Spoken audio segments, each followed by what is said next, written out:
nabagsak ang pera. Alam na namin kung nasa ang anak mo. Let's go, men!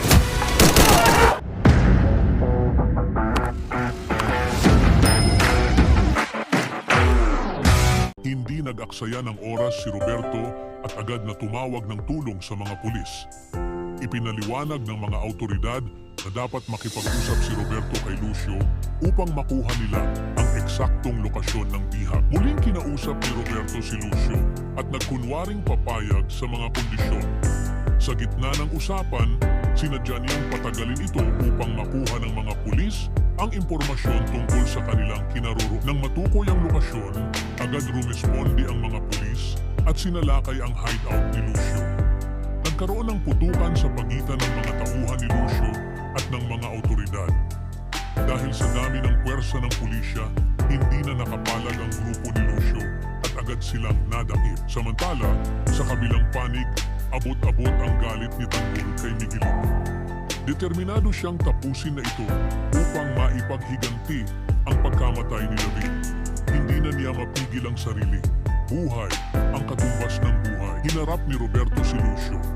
Sa halip na magpakita ng awa, sinabi ni Roberto na may alok siyang pagkakaisa para sa isang mas malalim na layunin. Ngunit hindi natinag si Lucio. Buo ang loob niyang lumaban at naghamon pa na handa siya sa anumang plano ni Roberto. Habang bumibigat ang tensyon, patuloy ang puot ni Tanggol.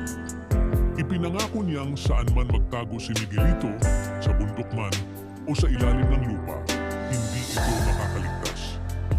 Balang araw, magbabayad ito ng mahal sa lahat ng kasalanan niya. Sa kasagsagan ng sagupaan at paglalantad ng katotohanan, mas lalong umiigting ang tensyon sa pagitan ng mga karakter.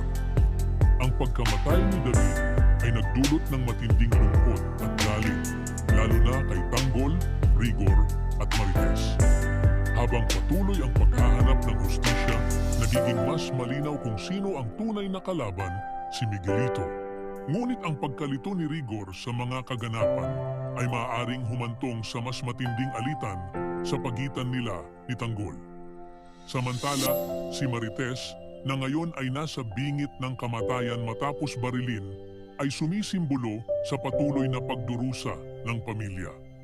Ang mga kaganapan ay hindi pa tapos, at habang may buhay si Tanggol, ang laban ay magpapatuloy.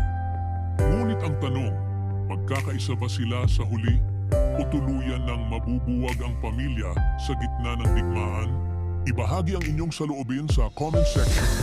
Huwag kalimutang mag-subscribe at i-click ang notification bell para hindi ninyo ma-miss ang susunod na kabanata ng Batang Quiapo. Maraming salamat sa panonood